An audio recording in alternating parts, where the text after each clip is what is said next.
Well, now, here's the thing. How did you like Ginger Rogers as a brunette this time? Ginger herself was the one who insisted that she dye her hair blonde, her blonde hair, that is, to make it look a little bit less glamorous as a brunette, as Kitty Foyle.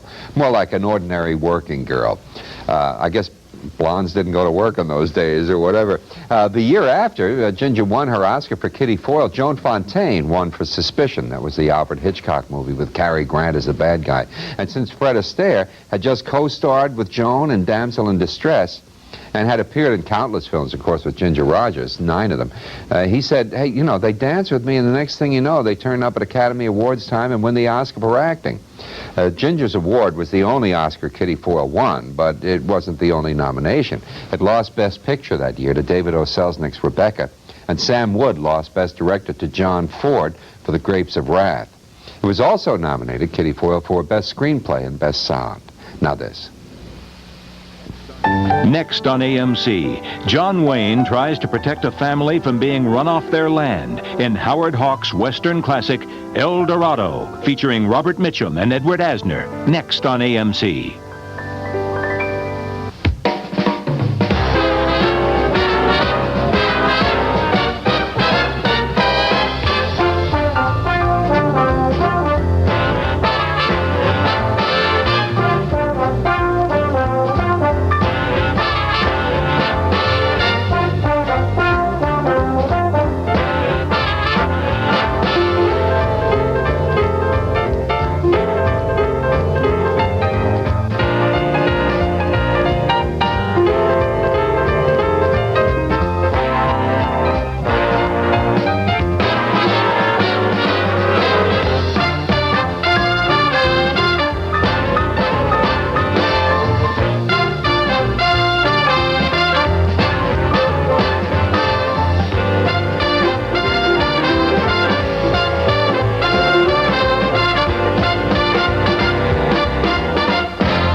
Dr. Love, you're on the air. Hi, it's Sarah. I called last week. Ah, still looking for love. I found it. All the romance I ever dreamed of. Sarah, that only happens on TV. I know, so I got Romance Classics, the new cable network with all my favorite stars and stories. And I've learned something, Doctor. Yes? You don't need a radio to find love. Just call your cable company and ask for Romance Classics. Romance Classics, the first channel to put romance on the air 24 hours a day. If this gets out, I'm back on traffic reports.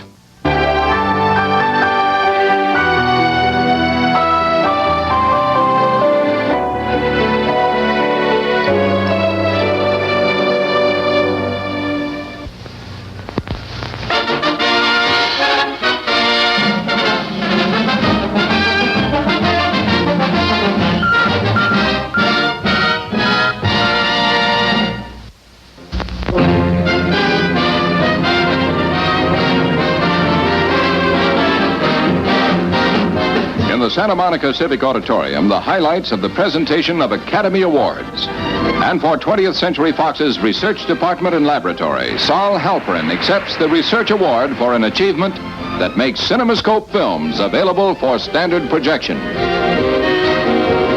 For their roles in the Best Picture West Side Story, George Chakiris gets an award from Shirley Jones as Best Supporting Actor.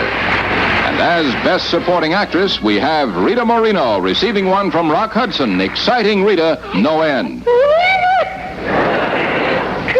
Lord. I leave you with that. Shelley Winters and Vincent Edwards make the award for Best Black and White Photography, the filming by Eugene Shufton of The Hustler. A picture nominated for 10 prizes, which also gets the one for art direction. Carol Baker and Dick Chamberlain making the presentation that goes to the absent Harry Horner. An award winner of yesteryear, Joan Crawford, officiates to honor the best actor, Maximilian Schell, for his role in Judgment at Nuremberg. While acting for Sophia Loren, Greer Garson accepts the Best Actress Award from Burt Lancaster, and there's joy in Italy, as the star whose performance in Two Women was a winner, and with director De Sica shares her triumph with Mother and Husband.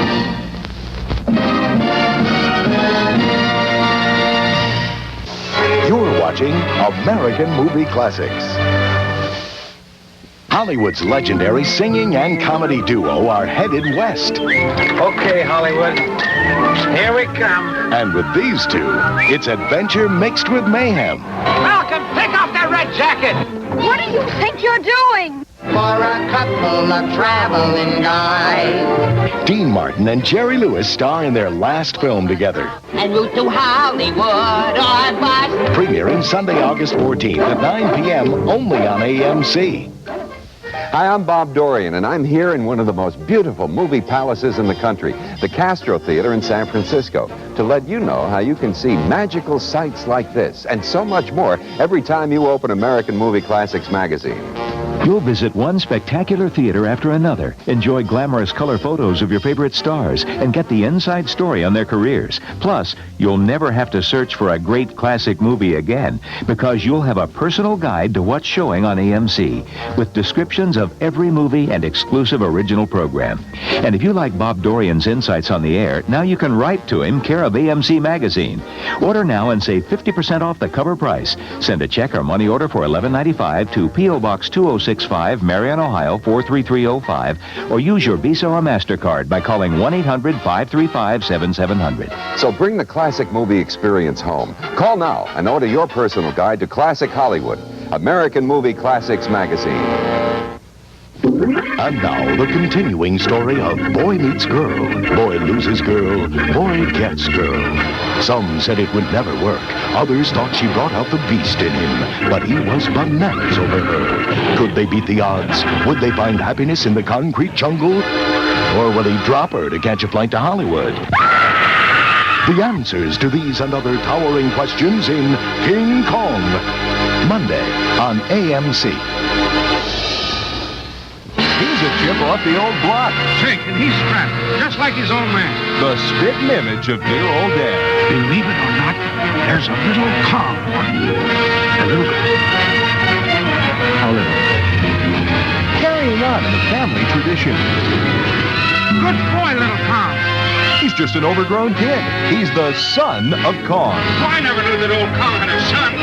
Monday on AMC.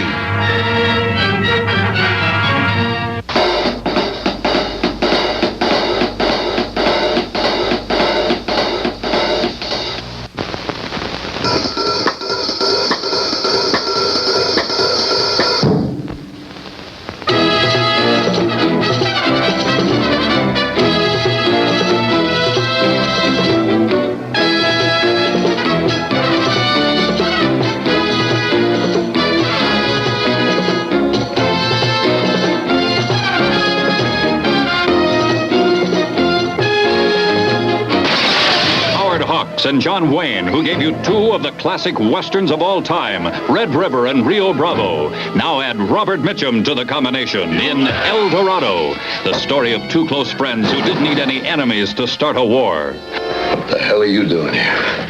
I'm looking at a tin star with a drunk pinned on it.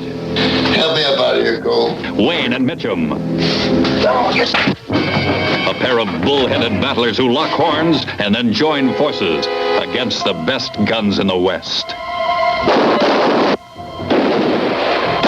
We're gonna shake them up a little. You keep them occupied while we move in. Ready? Let's make some music.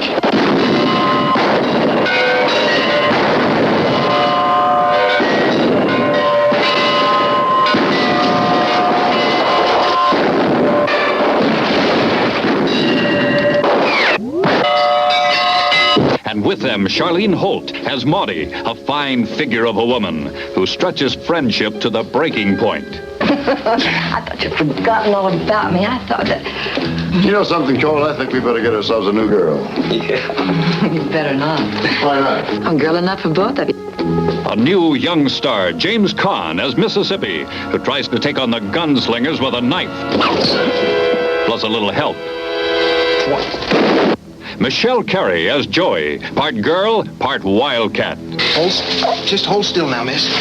Hold still. You're going to lose your clothes. You keep that. I reckon you won't shoot any more little boys, mister. Arthur Honeycutt as Bull, an old reprobate who blows a loud horn and draws a long bow. Well, what are you going to do now? We've got 2 cripples, a green kid, and a noisy old... Indian fighter. Indian fighter. Now, how in the hell do I know what I'm going to do? A beat-up band of misfits with nothing to lose but their lives. There's a little question unanswered between us. Which one of us is best? That's right.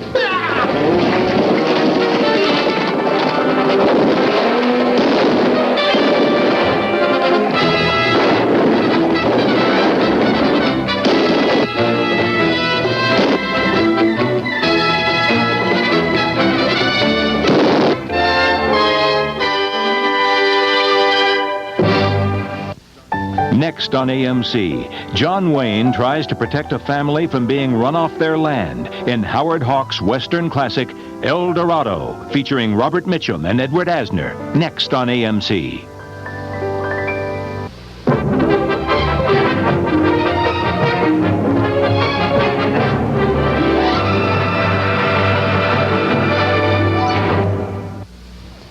When Howard Hawks asked Robert Mitchum to co-star with John Wayne in El Dorado, Mitchum asked what the story was about, and Hawks said, well, there really isn't a story. I mean, you just play a couple of cowboys. And so Mitchum said, sounds good to me, and he accepted the role.